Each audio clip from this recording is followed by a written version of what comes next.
Hey everybody, it's Chad from Sticks Blog. So today I'm going to be doing the second part of a two-part video series that Cesar from Cesar in the Woods is doing. Cesar, I've known Cesar for a couple of years now. We've been exchanging emails and content on both of our blogs as well now as YouTube channels. Anyway, some of you may be familiar with Cesar simply because one of my favorite backcountry meals is one that I got from him, and I call it the Cesar's Pad Thai. Still one of my favorite backcountry meals. But anyway, I gotta give that credit to Cesar. But anyway, Cesar, like I said, he's been working on a back-to-back series where basically he'll pick a topic and he'll do a video, and then he'll get another blogger or YouTuber to do a response video. I think this is the 5th one that he's done. And I'm pretty excited that he asked me to do it. As most of you know, I enjoy talking in a camera, and especially when it comes to backpacking gear, and I know he does as well too. If you haven't checked out his blog or his YouTube channel, I definitely suggest you do so. He's got tons of content on his blog. He's got a lot of gear reviews that are really detailed. He's also got a lot of like guides to some of the European trails. He is located in Sweden, so he does a lot of trails over there and stuff. But he's got a lot of guides and stuff to a lot of the different trail systems and trails over there. So if you're ever in the area, be sure to look him up on his blog or contact him, and I'm sure that he'll be able to help you in some way plan for a hike over there. Also, about a year ago now, I guess, he started doing YouTube videos. And I really enjoyed his YouTube videos because while a lot of them are technically gear reviews, it's really interesting because he goes farther than just brand. He actually discusses a lot as far as application and how it fits into a system. And anybody that watches any of my gear review videos know that I'm kind of the same way. While I do focus a lot on certain brands, those are the brands that work for me. But also, I like to discuss why I like that piece of gear. Some people don't like that, I've realized by comments on some of my videos. But I think that that's a really important thing to think about whenever you're looking at something. But he does a really good job at going in depth, not just on the actual piece of gear, but why he uses that gear. So I think that it's definitely worth a shot looking at some of his stuff and seeing what you think. So anyway, like I said, I'm straying off. He wanted to do a back-to-back episode series with me entitled Section Hiking versus Thru Hiking. This is his 5th one, like I said, and he's already done the first video, so this is going to be my response to it. He starts off talking about what qualifies as a section hike versus a thru hike. First off, I want to say that it depends on who you ask. You're going to get a different answer, probably. But my understanding is that a section hike versus a thru hike, if you complete a trail, particularly one of the long trails such as the AT, PCT, or CDT, if you complete one of those trails within a calendar year, technically you've done a thru hike. However, if you take 2 years, say if you do from Springer to Harper's Ferry 1 year, 1 summer, and then the next summer you come back and do Harper's Ferry to Katahdin, technically you've thru hiked the whole trail, or you've hiked through the whole trail, but does that mean that it's technically a thru hike, or is it just 2 big section hikes? Well, that's where things kind of get fuzzy, and honestly, I'm not getting into that game because the way I see it, if you hike from one end of the trail to the other, it doesn't matter if you did it in 4 months or if you did it in 4 years or 10 years. To me, that's saying something because that takes a lot of work and dedication to be out there and do it. But it's worth the work and the dedication, the dedication itself. Anyway, so I'm not sure what technically qualifies as it. I think that you just go out there and do your own thing, no matter if it takes you a day or if it takes you 100 years. I will say also too, there are some shorter trails such as the John Muir Trail or the Colorado Trail, 400 miles or in that range or less. Some people take a couple of weeks to do that, and technically that's considered a thru hike. But, I don't think there's no straightforward definition as far as what's what. So I think just being out there is important. But it is a good topic for conversation. He also asked if I think that there's a divide or a differentiation between the different groups, the section hikers and the thru hikers. Now I want to say that I am a section hiker, completely 100% section hiker, and if you want to get down to the nitty-gritty about it, I'm more of a weekend hiker, or weekend warrior, as some people call them. Most of my trips are about 3 days long. I typically leave my house on Thursday so I can hike Friday, Saturday, and part of Sunday. Sometimes I can extend that out to 4 or 5 days, and on one occasion I've actually hiked 7 full days in the Olympics, and let me say that was awesome. But I am not a thru hiker by any means, obviously, of any trail. So as far as, do I think that there's a divide? First off, I think we all go out there with our own goal in mind. And I think that in that respect, we're a solo hiker. Now, if, say for instance, my hike last weekend, I took my son and my buddy Gizmo Joe. Because I took them as a group, of course I wasn't a solo hiker, I was kind of within a group. So I made sacrifices on some of the things that I think I might do differently if I was by myself to adapt and fit inside this group. And I think that that's basically all the section hiking versus thru hiking groups are. You know, they get within a group and they make sacrifices, and sometimes it's worth staying in a particular group of people, sometimes it's not, especially for thru hikers. They may move from group to group. They may start as a group and end up being solo. I think it really varies.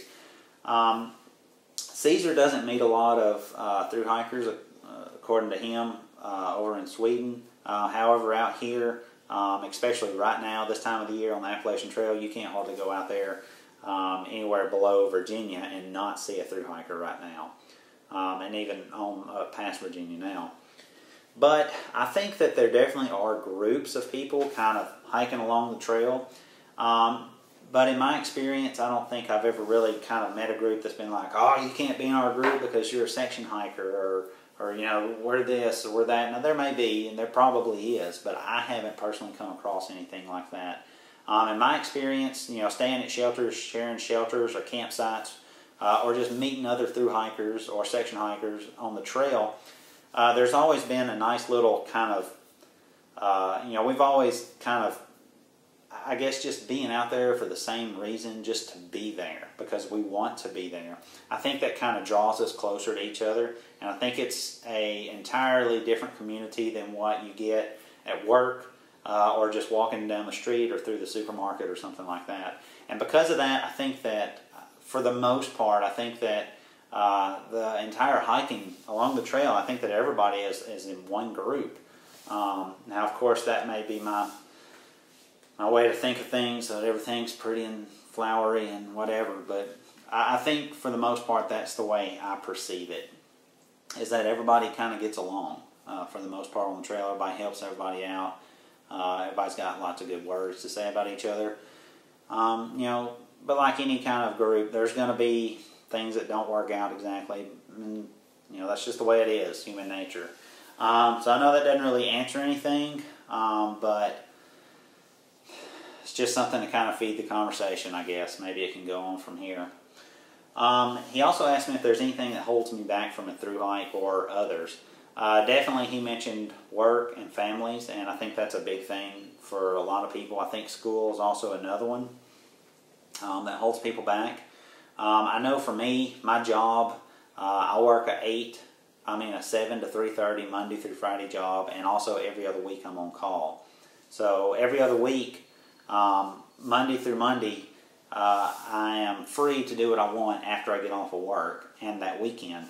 However, the next Monday to Monday, even after I get off of work, I still have to be within 30 minutes of the hospital, and I wear a pager. So if that thing goes off, whether it's in the middle of the night, or on a Saturday morning, or on a Sunday morning, I have to go to work. And so I'm on a pretty short leash, so I can't just up and go hiking whenever I want to. And that's every other week, so that's half a year. So that really cuts back on my opportunities to be able to go hike. And on top of that, the weeks that I am off call, I have my children. So I have to make a decision there. Do I want to take half of the week that I get to see my children and go hiking and not see my children, and then of course I won't see them the next week, but then the week after I can. So that's a big thing for me. It's hard to say I'm going to go hiking and not get to see my kids for another week and a half. So I think that also leads up. I've had some videos in the past where I talk about just kind of not really being depressed, but just missing my family while I'm out on the trail, and that's hard for me. And I think that's probably the biggest thing that holds me back. And I'm not saying that in a negative way at all. But I will say too, that's why I'm trying to get my children and even my wife more involved in the hiking world. Now, my wife has been an awesome wife. She has hiked trails with me. She's been out for numerous days at a time. And I love her to death. I couldn't ask for a better wife for sure. But, she has a limit too. She doesn't have the same passion for backpacking as I do. My kids, on the other hand, I can still kind of force them. Be like, okay, you're coming with me. But they do enjoy it, but I do have to make sure that I cater to their needs a lot on that particular hike. My son, he's getting a little older. He's 13 now. He also does cross-country and track, so I think that this is a good outlet to kind of plug him into. And on my hike this past weekend, I think he did really well. And I've got another bigger hike coming up where we'll be covering slightly more miles in the same time period. So I'm going to see how that does for him. But, kind of got off tangent there. I definitely think that there are things that hold a lot of people back, and it's for their own reasons, and there are definitely things that hold me back. He also asked me that if, say, I won the lottery and all the stars aligned, what long trail would I want to hike? To surprise you, it's not the AT. Don't get me wrong, I do want to finish the AT from Springer to Katahdin. But honestly, at this point, I would be perfectly fine if I did that in sections. Now, I would love to have some sections where I could take a month, if I could stay away from my family that long, and just do some big, long sections rather than 3 days at a time, because it's going to take a long time to do it that way. But if I could pick a long trail, it would definitely be the Pacific Crest Trail. It's just a completely different world.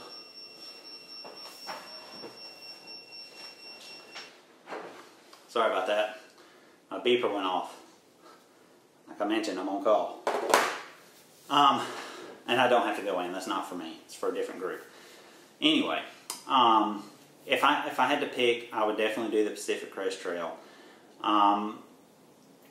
Nothing against the AT, but the Pacific Crest Trail is just like a different world from what I'm used to. And it's one that just really draws me in. I'm following a couple of people right now hiking the Pacific Crest Trail. I've read a few books on the Pacific Crest Trail. I've watched YouTube videos. I've watched movies. And I tell you what, I've also, of course, visited Washington. And I don't know, it just, something about that trail just kind of grabbed me saying, do this trail, do this trail. And I think that if I had everything lined up, that would no doubt be the trail that I would plan to do. And then he kind of finishes, he kind of finishes by asking about gear, because this is a backpacking channel that focuses kind of on gear. He asked me what my big three would be for that long trail.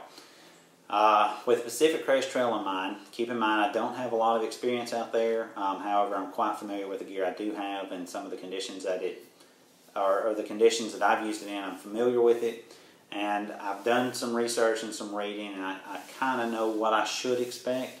Of course, you're not going to know until you're actually there. But considering that, as far as my backpack, it would either be the Z-Packs Arc Blast or the Arc Haul. And the reason I say or the Arc Haul is because I know that the first 700 or so miles of the PCT is desert. So water is a big concern. So you would want to have a pack that could carry some water weight if need be. And I think that the Arc Blast would do fine, honestly. The 60 liter though. I think that it would do fine, and chances are I would probably go for it. But that would just kind of be one of those things I kind of toss up in the air before I actually left. Would I want to stick with my Arc Blast, or would I want to go with the Arc Haul? The Arc Haul supposedly has a little better frame system, so it can carry weight a little bit better. I've carried up to 25 pounds in my Arc Blast, and it was no issue whatsoever. I think that 30 pounds would be fine. So because of that, there's a good chance that I would probably just stick with my Arc Blast. But like I said, I would go with the 60-liter version, just because there's parts of it that I would have to carry a bare canister. And there's also, like I said, parts that I may have to carry a lot of water. And then, of course, because the resupply options on the PCT are quite a bit less than what you have on the AT. So I would have to probably carry longer days worth of food. As far as shelter, if I had to absolutely pick one right now, it would be the Z-Panks Duplex. Saying that, I love my Hexamid Solo Plus Tarp and Hexanet. It's just absolutely wonderful. I think that it would do fine on the PCT, but the Duplex would be the same weight. Plus, it would offer me just a little bit more interior room, which would be good if I ever had to sit out a storm, which would be possible. So I would have more interior room. I could crawl up inside and just have a little more inside room to kind of lay some of my stuff out and to kind of live in if I needed to. So it would definitely be my, like I said, my Z-Panks Arc Blast likely, and the Duplex. And then for my sleep system, I would probably change it out. I think I would probably go with the ProLite 3 and a small ProLite 3. And probably if I had to use something I have now, my Montbell number 3 sleeping bag, I would probably use that during the warmer parts, and as it started getting colder, I would swap it out for my X-Lite, my NeoAir X-Lite, and probably my Marmot Helium sleeping bag. So I think that those would be the big three that I would carry. So anyway, there's probably lots of other questions, things in here that I may not have hit on like you wanted me to. So Cesar, feel free to make a response if you even want to go farther. Everybody else that's watching, I appreciate you watching, and definitely, like I said, check out Cesar's first part to this video as well as his other videos and his blog. And you know, for everybody else watching, I thank you for spending the time watching. And both Cesar and I would love to hear your thoughts on it as well. So feel free to post a comment. And I don't figure Cesar would object, but you know, maybe even make a video response of your own.